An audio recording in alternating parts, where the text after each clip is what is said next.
3.2% అభివృద్ధి చెందింది. ఇదే కాలానికి భారతదేశ ఆర్థిక రంగం 7.6%, తెలంగాణ 7.4%గా వృద్ధిని నమోదు చేశాయి. అంటే గత సంవత్సరంలో తెలంగాణ వృద్ధి రేటు జాతీయ వృద్ధి రేటు కన్నా తక్కువ అని గమనించాలి.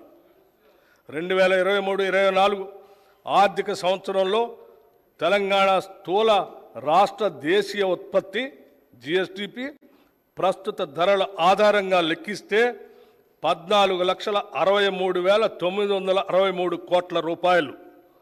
గత సంవత్సరంతో పోలిస్తే 11.9% వృద్ధి రేటు నమోదైంది.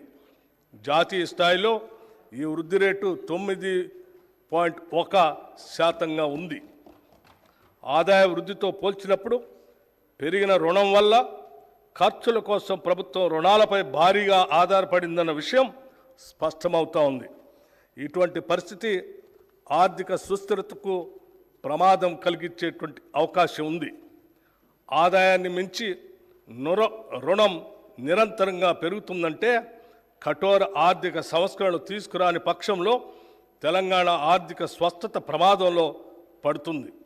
దాన్ని నివారించాలంటే ఆర్థిక వ్యయాన్ని ఆదాయాన్ని సమన్వయపరిచే చర్యలు తీసుకోవాల్సినటువంటి అవసరం ఉంది.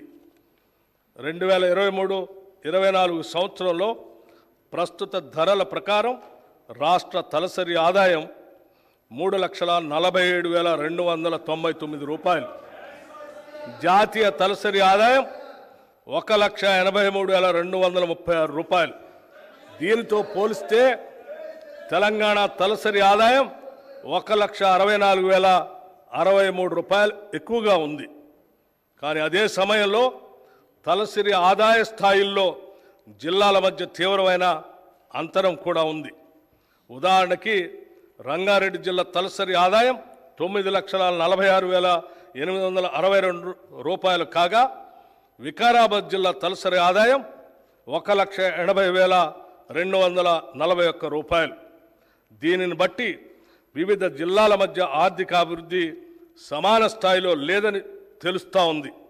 రాష్ట్రంలోని జిల్లాల మధ్య ఉన్న ఆదాయంలో అంతరాలని తగ్గించడానికి మా ప్రభుత్వం విధానాలను రూపొందించి అమలుపరుస్తూ ఉంది.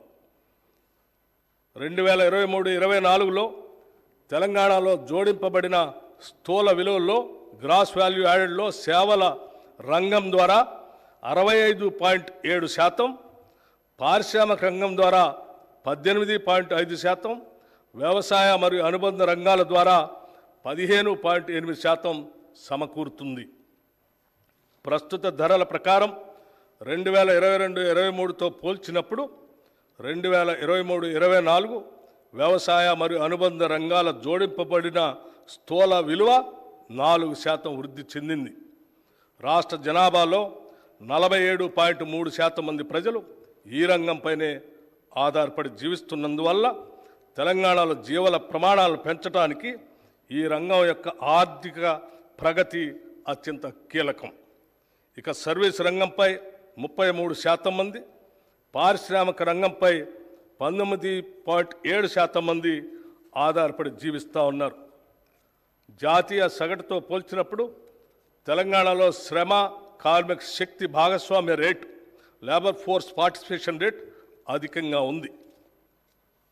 ప్రజాపాలన, సామాజిక మరియు ఆర్థిక ప్రజాస్వామ్యం లేనిదే రాజకీయ ప్రజాస్వామ్యం సఫలం కాజాలదు.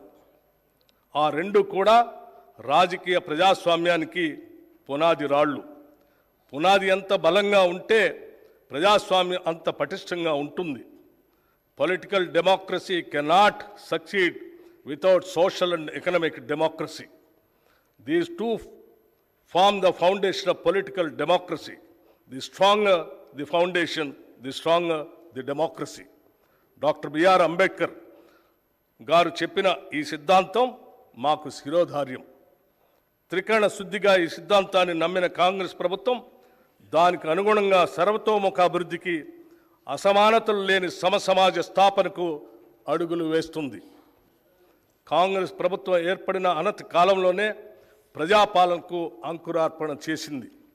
డిసెంబర్ 28, 2023 నుండి జనవరి 6, 2024 వరకు ప్రభుత్వ హామీల అమలుకు రాష్ట్రంలోని అన్ని గ్రామాలలో, వార్డుల్లో సభలు ఏర్పాటు చేసి లబ్ధిదారుల నుండి 1,09,00,000 దరఖాస్తులు స్వీకరించబడ్డాయి. వాటన్నిటినీ కంప్యూటర్ ప్రోగ్రాం ద్వారా క్రోడీకరించాం. వచ్చిన దరఖాస్తులన్నింటినీ పరిశీలించి వివిధ పథకాలకు అర్హులైన వారందరినీ గుర్తించి వారికి పథకాలని అందజేస్తున్నాం. ఈ సంవత్సరం మార్చి 5వ తేదీ నుండి ప్రతి మండల కేంద్రంలో ప్రజాపాలన సేవా కేంద్రాలని ప్రారంభించాం. ఈ సేవా కేంద్రాల్లో రేషన్ కార్డులు, Aadhaar, gas cylinder, LPG ID, విద్యుత్ వినియోగ నంబర్ లాంటి వాటికి సవరింపులు చేసుకునే వెసులుబాటు కల్పించాం. దివంగత మాజీ ప్రధాని శ్రీ రాజీవ్ గాంధీ గారు చెప్పినట్లు ప్రభుత్వం పేదరిక నిర్మూలనకు, పథకాలకు ఖర్చు చేసే ప్రతి రూపాయిలో కేవలం 15 పైసలు మాత్రమే నిజమైన